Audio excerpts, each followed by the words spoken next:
Hi, this is Jason, and today I am in Lisbon, Portugal, and there's the Abril 25 bridge and the Christ statue behind me. So what I want to talk about today is the notion of cause and effect. And it's been something I've been meaning to do for a while now, because I guess on a personal level in the past few years, I've been more aware, more conscious, questioning whether I am the cause or I am the effect in a given social situation, for instance. So just to start off with, on a very basic level, cause and effect. This world really runs off the dynamic of cause and effect. So an individual or a group of individuals can take action, make a decision, and that can affect other individuals or have an impact or have an influence, whether that is a positive, a negative, or even a neutral impact. So just to kind of paint the picture, a few kind of examples. You could be a host of a party, so you provide the entertainment, the environment, the kind of the vibe. So you are the cause in that situation, and the effect are the people who are coming to your party, the attendees. Whether they have a good time or bad time, it's down to you because you are the cause. Another example could be you're stranded on a train due to some signaling failure, as you do, and you feel distressed, you feel anger because you're late for work in the morning. So that is the effect, you on the effect side. And I guess cause and effect has a particular interest to me because as an introvert, I tend to be more in my head longer, so the effect can be more prolonged in our cases. And I find myself more on the effect side as opposed to the cause side. Because as an introvert, I think by nature we allow other people to take the lead on things, and we take a more passive role on things. So we take the initiative less as a result. We take less action and more on, being the effect side and experiencing, the actions of other people's decisions, essentially. So there is a saying from the Buddha, I think it goes something along the lines of pain is inevitable, suffering is optional. So what this means is, in life, there are always situations that are kind of unfavorable to us, but we have the choice whether to suffer or to accept the situation and just move on. And going back to being an introvert, I think the suffering, is a bit more magnified, a bit more exaggerated in an introvert's case. It's a bit, we tend to think, what if I did this better? What if I done this better? What would be the result? What are the consequences of what's happened, etc. We tend to be more in our heads a lot more, and as a result, pain, is inevitable. We cannot help it. There's situations that we cannot help, and we just have to accept it. That's not to say that suffering is not human. Of course, it's a human trait. It's just the fact that we need to experience a smaller dosage of suffering. So we can suffer, we can grieve, but to a certain extent, and then we have to move on. We have to let go. We have to kind of accept the situation as it is, because we cannot change the situation, and all that suffering is doing is just mental torture. It does not help anything physically. All it is doing damage to ourselves, and it's not helping. We need to just accept the moment and just move on, accept it as we chose it, as if we chose it, as opposed to it being put on us. So what can we do? I mean, the best thing is change the cause or become the cause in a situation that we dislike, or if we want to take the initiative and set the tone on things. So in doing that, essentially we have more responsibility, and we influence others, essentially. So this could be, for instance, we have a presentation, so we might be going into a room full of senior people.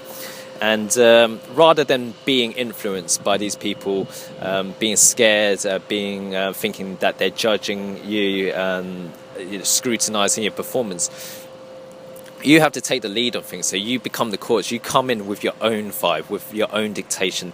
Have the mindset of you're delivering value. You're the person who's the master of what you're saying, and they are learning from you. And you bring the vibe in, you bring the tone in, the passion in. So it's really down to you to become the cause and them experiencing the effect, rather than you being affected by your surrounding, the people around you, the kind of the room you're in, etc. Another example could be very recently I was in a tube, and someone sat in the priority seat.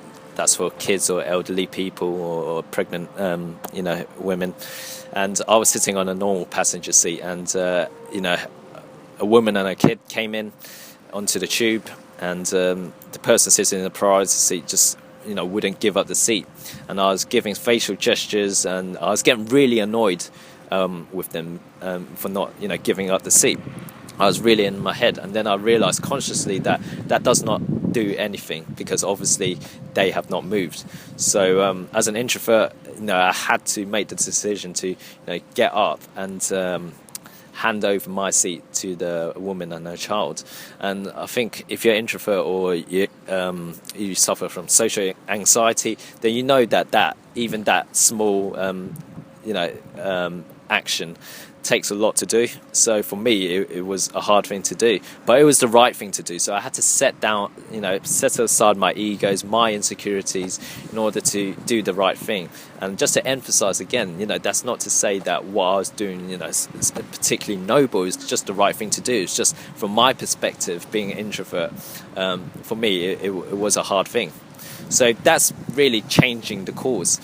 You're taking action. So rather than just sitting there being pissed off, getting annoyed, making gestures across the seats, just take action and do what you think is right, or what you need to do, or what you feel you must do, or what you want to do, despite your social surrounding, essentially.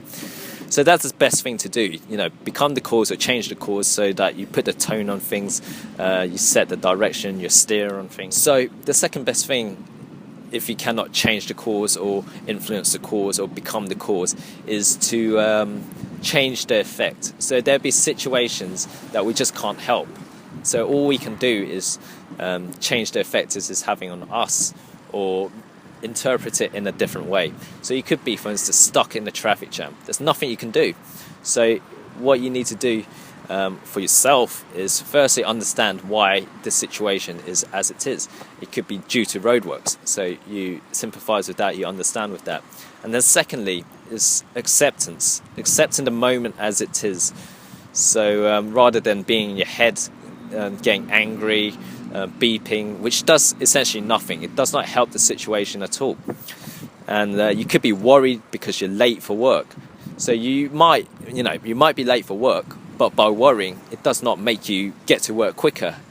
You're just worrying for the sake of worrying, and that is, that's a negative impact on yourself. So what you need to do is just, accept the moment as it is, or frame it in the way that you chose to be in this situation, as crazy as it might sound. But if you're able to do that, then you'll understand what I mean. So if you cannot change the cause, or you cannot become the cause, then you change the effect, you change the interpretations you have on things, and just being more in the moment, observing your thoughts. So that moment you get angry, like I did on tube, just take a step back and just observe your thoughts, as Eckhart Tolle would say, and don't judge them, and just see how you react, and by consciously realizing this is how you react, you have the power, you have the ability to choose how it affects you as a result, and be more in the moment and just more accepting. So just to sum up, I like to use the analogy of the oak tree and squirrels. So if you're the oak tree, you're well grounded, your roots well grounded. You provide an environment for squirrels to live in. You provide a habitat. You convert carbon dioxide to oxygen. So you're essentially producing a sustaining life, essentially. And the squirrels, they are the effect. So they live off the tree. They're dependent on the tree. They take the nuts from the tree. The oak tree is the cause, and the effect is on the squirrels, and the squirrels are dependent on the oak tree. So for instance, if the oak tree dies one day, then it affects all the squirrels, and they have to go to find a different oak tree, essentially. So it is better, if you can help it, to change the cause or become the cause, and if not, then all we can do, the second best choice, is to change the effect it is having on us. Because if we choose the other route, just to worry and be angry, be in our heads, as we introverts like to do, it does no good at the end. It does nothing for us. So it's better just to realize consciously, whether you're the cause or the effect, and once you've realized that, assess, what your options are, in order to not affect yourself emotionally in a negative way. So that's really all I wanted to say today. Cause and effect. Thank you. Have a good day.